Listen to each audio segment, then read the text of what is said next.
to start with the kind of the writing process, and it seems so organic that you two and Richard, and if you kind of talk about it and how different it is maybe from other experiences you've had and how nice it was. It's not like any other experience. Really? I mean, It really to works. co-write a Like, it's movie not- with your director and your co-star, I mean, but why does it work? Yeah, I mean, it's worked from the first film. I mean, Richard hired us. There was an original screenplay, but he really wanted us to have more than just input as characters or actors and stuff.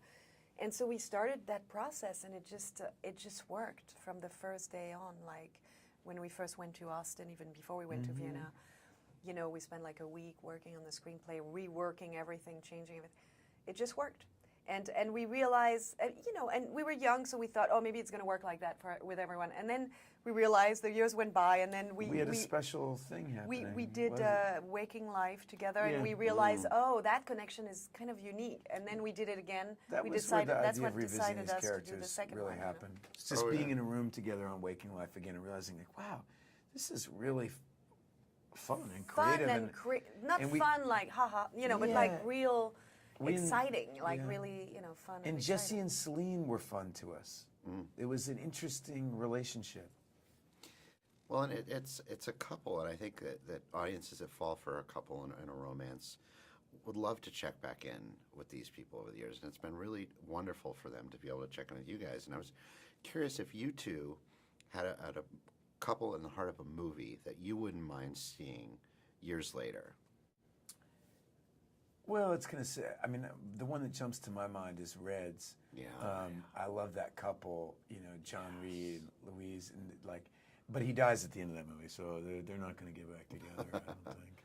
I mean, it's like me couples. It's more like Hitchcock films. You know, I'd love to see, you know, the two from The Birds, like when they survive the birds, like kind of what happens, you know, in their relationship, or all those Hitchcock films. I'm obsessed with the dynamic of the man and the woman. It's very different. It's not at all our, you know, but I love the dynamic of those films. Or also, I would love to see, you know, Meany and Moskowitz as a sequel. What happened to them now? You know, Seymour and you know, that would be that would be amazing. Yeah, because it's such a rarity that you can in a romance movie.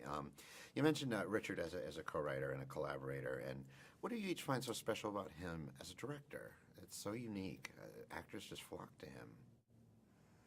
Well, people make good movies, actors flock to them. You know, I mean, that's just but he has his own voice, and he has from the moment for people. I mean, even the way we write for him, like I write for other films, and I write differently for other films that I write for myself, or I'll write different. For him, I know I can go to a place, kind of like writing this long monologue about telling stories. It wouldn't work in another film. You know I wouldn't write like this for someone else, in a way, even for myself. You know, it wouldn't be this, I wouldn't go that direction, but he really gets us to go in that direction, you know, and that's his, you know, his voice. We complement what he wants to do, but still in his own style, you know, like I wouldn't go in that style of writing if it wasn't for him, you know, in a way. So I think he has